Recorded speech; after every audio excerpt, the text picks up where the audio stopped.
இன்னைக்கு நம்ம என்ன பார்க்க போறோம் அப்படின்னா ரைஸோட ரூட்ஸ். ஸோ இது ரைசோஸ்பியர் ரீஜியன் அப்படிம்பாங்க, இல்லை ப்ராலிஃபரேஷன் அப்படிம்பாங்க. இந்த ரூட் நார்மலாக 7.5 சென்டிமீட்டர் 7.5 சென்டிமீட்டர் இருக்கணும். ஆனால் இது பாருங்கள் கரெக்டாக ஒரு 24-25 சென்டிமீட்டர் பக்கமாக வளர்ந்துருச்சு. ஸோ நல்லா வளர்ந்துருக்கு. இதில் குரோன் ரூட் அப்படிங்கிறது எதில் ஸ்டார்ட் ஆகும் அப்படின்னா இந்த தண்டுலேருந்து ஸ்டார்ட் ஆகிறது. அப்போ ஃபஸ்ட்டு என்ன சார் விதையிலேருந்து வரும்னா அது செமினல் ரூட். ஸோ இந்த ரூட்டில் இந்த வெள்ளை கலர் இருக்கிறது தான் வாட்டரை நியூட்ரியண்ட் எல்லாம் அப்சர்வ் பண்ணுறது, வெள்ளை கலர்.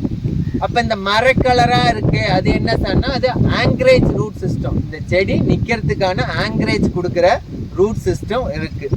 ஸோ அப்புறம் இது ஃபைப்ரஸ் ரூட் சிஸ்டத்தில் என்ன சார் இன்னொன்று தெரிஞ்சுக்கணுன்னா எஸ்பெஷலி ரைஸில் L root system, S root system அப்படின்னு இருக்குது. இந்த எல் ரூட் சிஸ்டங்கிறது எல் மாதிரியே இந்த மாதிரி நீண்டு எடுத்து பார்த்தீங்கன்னா எல் மாதிரியே இருக்கும். அப்போ எஸ்ன்னா என்னென்னா செமினல் ரூட்ஸ் வரும். அதில் ஃபஸ்ட்டு பிரைமரி லேட்ரல் இருக்கும். அந்த பிரைமரி லேட்ரல்லேருந்து செகண்டரி லேட்ரல் வரும். ஸோ அந்த செகண்டரி லேட்ரல்லாம் பார்த்தீங்கன்னா சின்ன சின்னதாக எஸ் ஷேப்பில் இருக்கும். இந்த மாதிரி எஸ் ஷேப்பில் இருக்கிறதுனால அது எஸ் டைப் ஆஃப் ஃப்ரூட்ஸ்ன்னு சொல்கிறோம். ஸோ மொத்தத்தில் ரைஸ் ரூட்ஸில் இன்னொரு விஷயமும் இருக்குது, ஏரன்ஹைமா டிஷ்யூ இருக்கும்.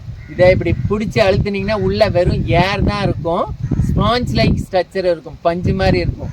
இதனால தான் தண்ணியில் ஃப்ளட்டில் நிற்கிற கண்டிஷன் அது எடுத்துக்குது. ஏரன்ஹைமா டிஷ்யூ உள்ளே இருக்கிறதுனால தான் தண்ணியில் நிற்கிது.